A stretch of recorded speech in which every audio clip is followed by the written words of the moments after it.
जी students, अस्सलाम वालेकुम। मैं हूं मुदस्सिर बशीर और आप सबको BFA यूनिवर्स में खुशामदीद।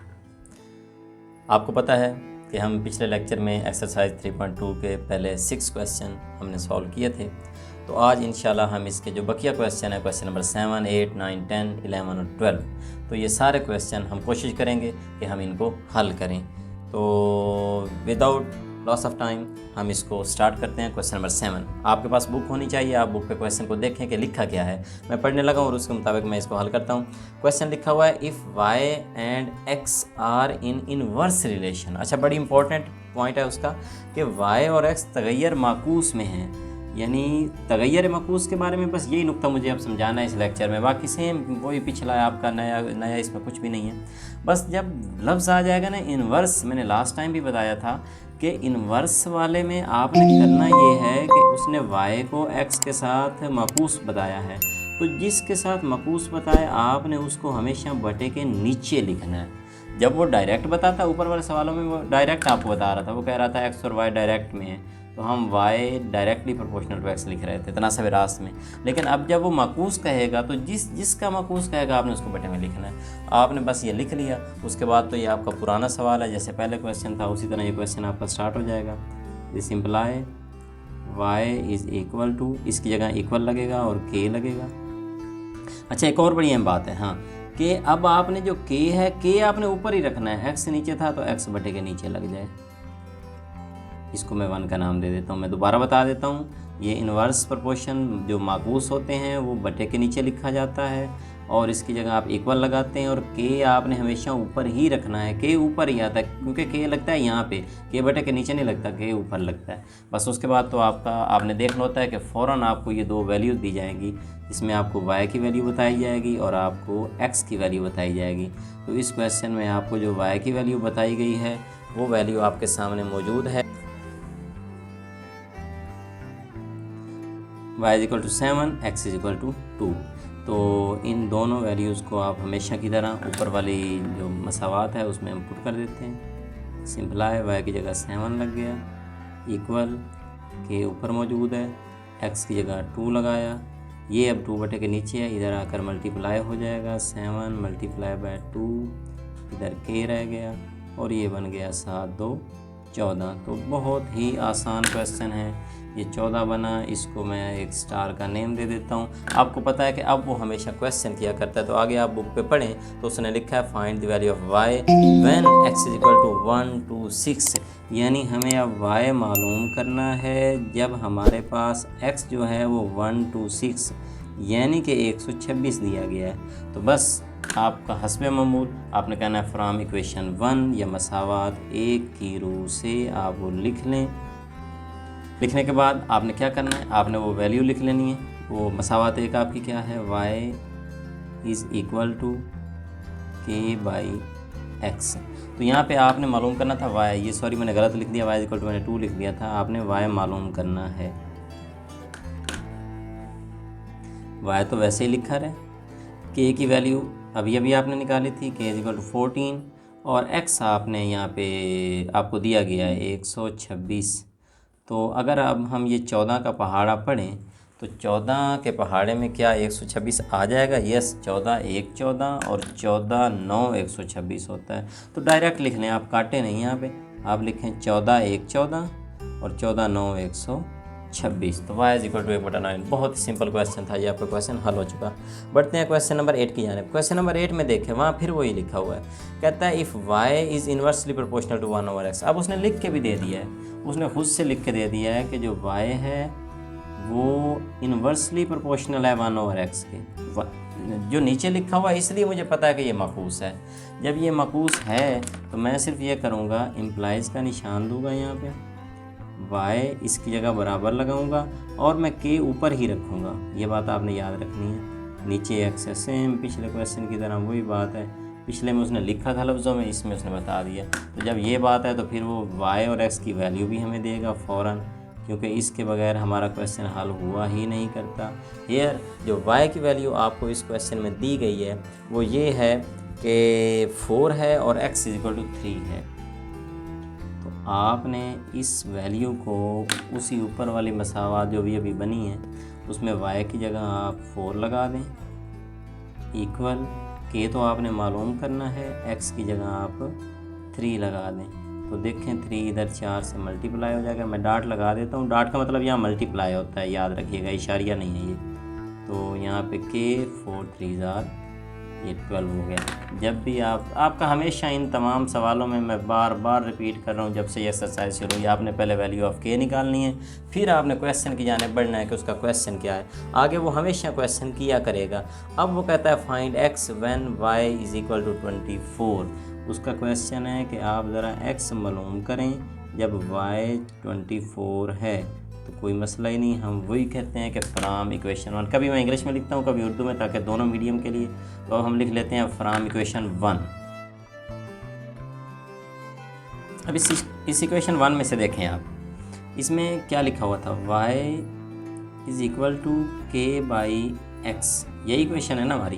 तो y की वैल्यू तो हमें दी गई है 24, k की वैल्यू तो हम निकाल चुके हैं ऊपर 12, और बाई x देखें, x हमें मालूम करना है। ओके, अब हमें x फाइंड आउट करना है, और x बटे के नीचे आपने ये करना है, इस x को इधर से उठाकर इधर लेकर जाना है। इधर ये जाकर सीधा यहाँ दिस इम्प्लाई लगा देते हैं, x ऊपर आ जाएगा, इधर ऊपर 12 रहेगा जो पहले मौजूद है, ये 24 इधर नीचे आ जाएगा। तो अब तो आसान हो गया, 12 1 12, 12 2 24, यानी ऊपर 1 नीचे 2। ये क्वेश्चन हमारा इस तरह एंड हुआ।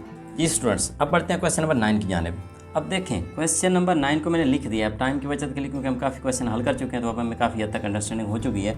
इसका कुछ हिस्सा मैंने लिख दिया, कुछ हिस्सा मैं सॉल्व करता हूँ। क्वेश्चन की रीडिंग करें आप। 9 में क्या लिखा है, कहता है if W is inversely proportional to Z, यानी उसने कह दिया कि W और Z एक दूसरे के माकूस हैं। जब उसने ये बता दिया माकूस है, तो उसने खुद ही लिखा हुआ है बटे के नीचे है, तो ठीक है, मैंने सिर्फ इसको ख़त्म किया, इक्वल और k लगा दिया, k ऊपर ही लगना था। साथ ही उसने वैल्यूज़ दी हुई थी, W की भी दी थी, Z की भी दी थी। W की जगह उसकी कीमत, Z की जगह उसकी कीमत, Z उधर जाकर 5 से मल्टीप्लाई हुआ, 5 7 35 बन गया, k की कीमत आ गई। तो आगे 4 ही उसका क्वेश्चन था। उसने क्वेश्चन किया कि find W when Z is equal to 175/4, यानी कहता है W मालूम करें जब Z की ये कीमत है। तो हम हमेशा की तरह कहते हैं कि मसावात 1 से, क्योंकि हमारे पास तो इक्वेशन 1 होती है, तो हम इक्वेशन 1 में इसकी जो वैल्यू है वो पुट करते हैं और फिर देखते हैं क्या बनता है। पहले तो मैं वो लिख लेता हूँ, W is equal to k by Z। तो W मालूम करना है मुझे इस क्वेश्चन में। k की कीमत अभी अभी मेरे पास आ चुकी है 35। अच्छा, नुक्ता इंपॉर्टेंट ये है कि जो Z की वैल्यू है वो बटे में दी गई है, k बटा Z है। तो इस बटे की जगह आप एक काम करें, आप यहाँ तकसीम लगा लें, क्योंकि बटे का मतलब तकसीम भी होता है। अगली रकम चूँकि वो भी बटे में है, इसलिए मैं अब नीचे बटे लिखने के बजाय तो वो डबल हो जाना है, इसलिए मैं इसकी जगह तकसीम लगा देता हूँ और अगले को लिख देता हूँ 175/4। ये भी एक ऐसे समझो कि ये वाली रकम इसके नीचे ही मैंने लिखी है। अब मुझे फ़ायदा क्या होगा, फ़ायदा ये होगा कि ये 35 मल्टीप्लाई, तकसीम की जगह मैं मल्टीप्लाई लगा दूँगा, और आपको पता है अगली रकम उलटती जाती है, तो ये इस तरह हो जाएगा। और अब आप अगर देखें तो आप ये डायरेक्ट पहाड़ा पढ़ना चाहें तो डायरेक्ट भी पढ़ सकते हैं। वैसे 35 1 35 और 35 5 175 होता है, क्योंकि इधर देख लें आप, ये मैं मल्टीप्लाई करके दिखा देता हूँ। बिल्कुल, तो ये अगर आप यहाँ काटना चाहें तो इसको आप काट लें। तो अब तो क्वेश्चन ऐसे समझो कि एंड हो गया ये वाला सवाल। ऊपर 4 1 4 रह गया और नीचे 5 1 5। Very simple question, so easy question हैं ये। आपने बस थोड़ा सा ध्यान करना है, तवज्जो देनी है। अगले क्वेश्चन की जाने बढ़ते हैं। क्वेश्चन नंबर 10 है, उसमें फिर दिया गया, उसने खुद लिख रखा है कि a is inversely proportional to r², यानी 1/r² है। हम क्या करते हैं, हम इसकी जगह इक्वल और ऊपर k लगा देते हैं, k/r। साथ उसने मुझे वैल्यू भी दे दी है, a की वैल्यू भी दी है, r की भी दी है। जब उसने ये मुझे वैल्यू दे दी है तो मैं a की जगह 2 लगाता हूँ, r की जगह मैं 3 लगाता हूँ, लेकिन ऊपर स्क्वायर लगा हुआ था, स्क्वायर लगा दिया तो 3 का मुरब्बा नीचे 9 बन गया। अब 9 इधर 2 से ज़रा होगा 18 हो गया, यानी कि a की वैल्यू 18 आ गई। अब क्वेश्चन उसका ये था कि find r when a is equal to 72, यानी r निकालें जब a 72 है। तो हमने फिर वही कहा कि फ्राम इक्वेशन 1 मसावात 1 से, तो एक मसावात ये कहती है कि a is equal to k/r²। अब हमें उसने r की वैल्यू तो नहीं दी, a की दी है, तो a की जगह इसकी वैल्यू लगा देता हूँ 72।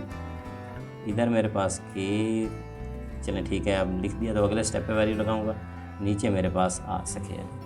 अब मुझे चूँकि आर चाहिए तो मैं आर को यहाँ से उठा के इधर लेकर आता हूँ। दिस इम्प्लाई ये जो आर है इस तरफ आकर आर स्क्वायर, उसी तरह उधर के ऊपर ही है, के की अब वैल्यू लगा लेता हूँ। के की वैल्यू 18 है मेरे पास, बट ये 72 अब इस साइड पे है तो इधर बटे के नीचे आ जाएगा, ये इधर आकर 72 हो गया। तो r square is equal to, इसको हम काट लेते हैं, ये 18 के टेबल पे कट जाएगा, 18 के 18, 18 4 72। तो यानी फिर इस तरह है कि ये ऊपर 1 है, ये बात याद रखिएगा, इसको 4 नहीं कह देना, और नीचे 4 है आपका, इसको डायरेक्ट 4 कहोगे ना तो वो तो 4/1 होता है, गलत हो जाएगा। ये 1/4 है। हाँ, हमारे पास आर स्क्वायर आया, हमें आर चाहिए। अगर आपको आर चाहिए तो आप दोनों तरफ जदर ले लें, यहाँ डायरेक्ट हम कहते हैं taking square root both side, या डायरेक्ट जदर लगा दें तो 1/4, इधर भी हम जदर लगा रहे हैं। तो इसका मतलब ये हुआ इधर तो आर रह जाएगा, और इस साइड पे 1 की जगह 1 नहीं होती है और 4 की जगह 2 होती है, तो इसका आंसर 1/2 आ गया। ये क्वेश्चन भी बहुत इजी था, बस सिंपली उसने जो चीज़ें दी हुई थी हमने वैल्यूज़ पुट की, के निकाला और फिर अगले में वैल्यू पुट की तो आंसर आ गया। इसी तरह ये पिछला क्वेश्चन भी था। तो अब हम बढ़ते हैं क्वेश्चन नंबर 11 की जानिब। क्वेश्चन नंबर 11 भी सेम है, उसमें देखें पिछले क्वेश्चन की तरह उसने लिखा है कि a is inversely proportional to b square, यानी ए बी स्क्वायर के मकूस है। तो जब मकूस है तो बटे के नीचे ही उसने लिखना था, तो इसमें भी हम प्रोपोर्शन की जगह इक्वल लगाते हैं। 7 के मैंने लगाया, और के मैंने ऊपर ही लगाया है जैसे मैं आपको बता रहा हूँ पहले से, बटा बी स्क्वायर हो गया। 7 उसने वैल्यूज़ दे रखी हैं, ए की वैल्यू 3 है, बी की वैल्यू 4 है। तो आपने बस ये करना है कि आपने ये वैल्यूज़ यहाँ पे पुट कर देनी है। ए की जगह 3 और के ऊपर वैसे ही रहेगा, बी की जगह आपने 4 लगाया और 4 का आपने स्क्वायर ले लिया। तो 4 का स्क्वायर 16 आता है, 16 को इस 3 से मल्टीप्लाई करूँगा, 16 3 48 बन गया। के की वैल्यू निकल आई, यहाँ तक तो आपको पहले ही आता है। अब यहाँ से नेक्स्ट स्टेप होता है कि वो कैसे करना है। नेक्स्ट स्टेप में हम यही कहते हैं फ्रॉम इक्वेशन 1, ऊपर मेरे पास इक्वेशन मौजूद है, उस इक्वेशन को मैं लिख लेता हूँ, a is equal to k by b square. Question उसका ये था कि find value of a when b is equal to 8, यानी ए निकालें जब बी 8 हो। तो बहुत सिंपल है, ए इधर ही रहे, आपने के की वैल्यू पहले निकाल रखी है, वो 48 आ चुकी है। नीचे आपके पास बी मौजूद है, बी 8 है और बी का स्क्वायर लगा हुआ है, इसका मतलब 8 का स्क्वायर हो गया। और यहाँ से 48 और 8 का स्क्वायर बन गया 8 8 64। और अब अगर इसको मैं काटना चाहूँ तो ए इज़ इक्वल टू, ये दोनों 8 पे कट जाएंगे, 8 6 48 और 8 8 64। मैं काट नहीं रहा, बस मैं लिख रहा हूँ, 8 6 48 8 8 64। ये मज़ीद कट जाएगा, अब इसको कहते हैं तो चलो काट देता हूँ मैं, 2 3 6 2 4 8। तो ये 3/4 इसका एक्चुअल आंसर है इस क्वेश्चन का। So simple. नेक्स्ट क्वेश्चन की जाना, ये सवाल है आपका जो क्वेश्चन नंबर 12 है ना, चलें इसमें थोड़ी सी ट्रिक है, ये सवाल आपने समझना है। दिया हुआ ये भी मकूस तनासब में है, क्योंकि उसने शुरू में लिखा है, आप स्टेटमेंट देखें कि v is inverse proportion to r cube, यानी कि v आर क्यूब के मकूस है, इसलिए उसने बटे के नीचे लिखा है क्योंकि मकूस है। तो पहला काम तो आपको आता है, आप इसको ख़त्म करके के लगा देंगे, यहाँ तक तो क्लियर है आपको। आगे उसने फौरी देखें, यही चीज़ें जो 2 चीज़ें चाहे 3 चीज़ें जो यहाँ इस्तेमाल होती हैं उन्हीं की वो वैल्यू दिया करता है। तो v और r की वैल्यू उसने फौरी साथ दे रखी, कहता है v 5 है जब r 3 हो, तो आपने वो दोनों वैल्यूज़ v की जगह 5 और k ऊपर रहा, r की जगह 3 लगाया। r की पावर भी 3 है क्वेश्चन में, तो 3 की 3, तो आपको पता है 3 की 3, तो 3 ज़रब 3 ज़रब 3 3 3 9 9 3 27 बनता है। तो ये 27 आ गया, और 27 इस 5 से ज़रब होगा तो 27 ज़रब 5 बनता है 135। ये आपने मल्टीप्लाई कर लेना। तो अब वो 2 क्वेश्चन करता है, आप अगर बुक पे देखें गौर से, पहले कहता है कि v मालूम करें जब r 6 हो, और फिर क्वेश्चन करता है, कहता है r मालूम करें जब v 320 हो, यानी 2 तरह से सवाल है उसके। तो हमने अब इस इक्वेशन से 2 पार्ट इसके करने हैं। हस्ब मामूल फ्राम इक्वेशन 1 मसावात 1 से जो कीमतें दी गई हैं ये दर्ज करेंगे। के की वैल्यू 135, आर की वैल्यू 6 दी गई है और 6 की पावर 3 बनेगा। और आपको यहाँ हम हल कर लेते हैं, 6 ज़रब 6 6 6 36 बनेगा, और 36 को 6 से जब ज़रब दूंगा तो ये फिर बनता है 216। v is equal to 135/216।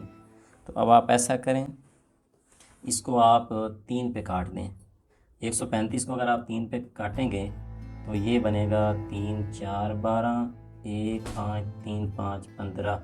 इसका मतलब ये 45 बनेगा। ऊपर 3 पे काटा, नीचे वाले को 3 पे 3 7 21 और 3 2 6 45/72 बन गया। इसको मज़ीद काटना पड़ेगा। इसको 45 और 72 दोनों 9 के टेबल में आ जाएंगे। 9 5 ज़ार 45 होता है, 9 5 45 और 9 8 ज़ार 72 होता है। तो v इज इक्वल टू 5/8 यानी 5/8 ये हमारे पास जवाब आ गया। इसके सेकंड पार्ट की जाने पड़ते हैं। अब देखें फिर वही है, फ्रॉम इक्वेशन 1 करेंगे जिस तरह हम पहले कर रहे हैं। तो फिर हमें पता चलेगा v इज़ इक्वल टू जो उसने दिया हुआ है k/r³। अब हमें v उसने दे रखा है 320, ठीक हो गया। k की वैल्यू तुम्हारे पास पहले मौजूद है 135। r की वैल्यू अलबत्ता हमने फाइंड आउट करनी है, ये मैं ऐसे ही लिख लेता हूँ। अच्छा, अगले स्टेप पे इसकी वैल्यू निकालनी है तो पहले वाले क्वेश्चनों की तरह इसको मैं इधर ले आता हूँ और इसको इधर लेकर चला जाता हूँ, ताकि ये r³ जो है ये इस तरफ जाएगा और 320 इधर नीचे आ जाएगा। तो अब इधर r³ हो गया, इस साइड पे 135 जैसे ऊपर था, 320 वैसे नीचे आ गया। अब ये दोनों पहले तो 5 के पहाड़े पे कट जाएंगे। अगर हम इनको काटें 5 के पहाड़े पे तो आप देखेंगे कि ये क्या बनता है। 5 2 10, 3 5 35, 25 बचा, 35 हुआ बल्कि, 5 7 35 और 320 है, 5 6 30, 2 20, 5 4 20, 27/64। अगर आपको ना पता चले तो आपने इस तरह तकसीम करके देख लेना है। ये 135 को 5 पे कर लें तो ये इस तरह 5 2 10, बाकी 3 35, 5 7 35, तो ये 27 ही आता है। और इसी तरह नीचे वाले कवर। अब हमारे पास इस साइड पे r³ है, जबकि हमें वैल्यू r की निकालनी है, तो इस तरफ भी पावर 3 बननी चाहिए, तब जाकर आप r की वैल्यू निकालेंगे। तो इस तरफ r³, ठीक है, इस तरफ 27 है। ये 27 अभी मैंने लिखा था 3 को 3 बार मल्टीप्लाई करने पर 27 आया था। इसका मतलब 27 तो बनता है 3 की पावर 3, जो 64 है। अगर इसकी हम तजज़ी करना चाहें तो हम तजज़ी करके भी देख सकते हैं। ये 4 16 64 होता है और 4 4 16 और 4 1 4, यानी 64 4 की पावर 3 बनता है। यहाँ से हमें ये आइडिया हो गया। तो 64 की जगह मैं लिख देता हूँ 4 की पावर 3। तो इसका मतलब अब ये काम आसान हो गया है। r3 is equal to 3/4। ये दोनों की पावर 3 है, मैं इकट्ठी 3 पावर अलग से लिख लेता हूँ बाहर कॉमन लेकर। दिस इम्प्लाई का निशान दूंगा। यहाँ आपने लिखना है taking cube root on both side, या दोनों तरफ जदर और मुकाब लेने से पहले भी मैं एक सवाल में ये कर चुका हूँ, तो अब मैं डायरेक्ट लिखने लगा हूँ। क्यूब रूट का मतलब है आपने यहाँ जदर के ऊपर 3 लगाना है, और इधर भी 3/4, ये इसकी पावर 3 है। ऊपर आपने क्यूब रूट लगा देना है ताकि आपका ये क्यूब रूट पूरा हो जाए। क्यूब रूट इसलिए ले रहे हैं, इधर पावर 3 है तो 3 को काटने के लिए क्यूब रूट आपको लाना पड़ेगा। ये इस तरह भी ये दोनों कट जाएंगी, और अब इसका मतलब अब जो आपके पास r बचेगा वो सिर्फ ये अंदर वाली रकम 3/4 बचेगा। तो ये है आपका इस क्वेश्चन का answer. It was very simple and little bit tough question. तो बड़े ध्यान से आपने कर लेना इस सवाल को। ये सारे सवालों के मैंने आंसर निकाल दिए हैं इस साइड पे। अब चलेंगे इंशाल्लाह अपने नेक्स्ट क्वेश्चन की तरफ। अब ये लास्ट क्वेश्चन आपके सामने है, इसमें भी इन्वर्स का, ये भी इन्वर्स का क्वेश्चन है। आपको दिया गया है कि m is inversely proportional 1/n³। एक बार फिर आपके पास क्यूब का क्वेश्चन है, तो माकूस का सवाल है। आप इम्प्लाइज का निशान दें इसको, आप कहें m, ये क्वेश्चन मैं फुल हल कर रहा हूँ, लास्ट क्वेश्चन है। ये इक्वल के ऊपर लगेगा और नीचे आपके पास n की पावर 3 है, ठीक हो गया। इसको आप इक्वेशन नंबर 1 का नाम दे दें। अब आपको पता है कि फॉर यू से वैल्यूज़ चाहिए। हेयर आपको वैल्यूज़ देगा, आपको उस फौरी आगे लिखी होती हैं वैल्यूज़, कहता है m2 है और n 4 है। जैसा लिखा हुआ है वैसे ही लिख देते हैं। आपने बुक पे नज़र रखनी है क्वेश्चन के ऊपर, आपको पता चले। तो ये वैल्यूज़ लिखने के बाद इन वैल्यूज़ को उसी ऊपर वाली मसावात में दर्ज कर देते हैं। m की जगह 2 लगेगा, k का तो हमें पता कोई नहीं, अलबत्ता n की जगह लगेगा 4, और यहाँ n के ऊपर पावर 3 है, लिहाजा यहाँ पावर 3 लगाऊंगा। अब देखें 2 हो गया, ऊपर k है, नीचे 4 की पावर 3, अभी पिछले क्वेश्चन में भी किया था 4 मल्टीप्लाई बाय 4 मल्टीप्लाई बाय 4, 4 4 16, 16 4 64 बनता है ये, तो ये नीचे 64 आ गया। मुझे के चाहिए, 64 इस 2 के साथ इधर आकर मल्टीप्लाई होगा, डॉट लगा रहा हूँ, इसका मतलब मल्टीप्लाई है। के 64 को 2 से ज़रब दूंगा, 2 4 8, 2 6 12, 128 बन गया। ये मेरे पास वैल्यू आ गई के की। जब आपके पास के की वैल्यू आ जाए तो आगे तो आपको पता है क्वेश्चन होता है। इस सवाल में भी आपको 2 क्वेश्चन कहे गए हैं। पहला क्वेश्चन ये कहा गया है कि m फाइंड आउट करें when n is equal to 6। हमें m मालूम करना है जब n 6 है। तो पहले मैं ये हल कर लेता हूँ, फिर हम दूसरा पार्ट करेंगे इसका। आपने कहना है फ्राम इक्वेशन 1 मसावात 1 की रूह से इक्वेशन लिख लेते हैं। मेरे पास m is equal to k by N cube है। m की वैल्यू तो उसने पूछी है, ऐसे ही रहे। k की वैल्यू मेरे पास पहले से है 128। n की कीमत उसने मुझे अभी बताई है और वो है 6। चूँकि n क्यूब है तो मैं 6 की पावर लिखूँगा 3। तो 6 की पावर 3 भी पिछले क्वेश्चन में हल हो चुका है। इसका मतलब 3 बार ज़रब है, 6 6 36 और 36 6 216 बनता है। ये आप मल्टीप्लाई करके देख लीजिएगा। 128 नीचे बन गया 216। अब हमें सिर्फ करना ये है कि इस क्वेश्चन को ज़रा हमें काट के देखना है कि ये किस टेबल पे कटता है। तो जिस पे भी कटे हम काट लेंगे। तो इसको मैं सबसे पहले 4 पे काट देता हूँ, ट्राई कर लेता हूँ इसको। तो m इज़ इक्वल टू 4 3 12, 4 2 8, नीचे बनेगा 4 5 20, 1 16, 4 4 16। अब अगर ये मज़ीद कटता है तो इसको मज़ीद काट लेंगे, अगर ना कटे तो इसको रोक देंगे। तो ये 2 16 32 हो जाएगा और 2 27 54 हो जाएगा। यहाँ से आगे ये नहीं कटता। ये काटने का काम तो आपका पिछली क्लासेस का है, आप आराम से काट सकते हैं। तो ये आपके पास आंसर आ गया है। अब इसका सेकंड पार्ट है, उसमें क्या कहा गया है, n फाइंड आउट करें when m is equal to 432। अब हमें n मालूम करना है और m हमें 432 दिया गया है।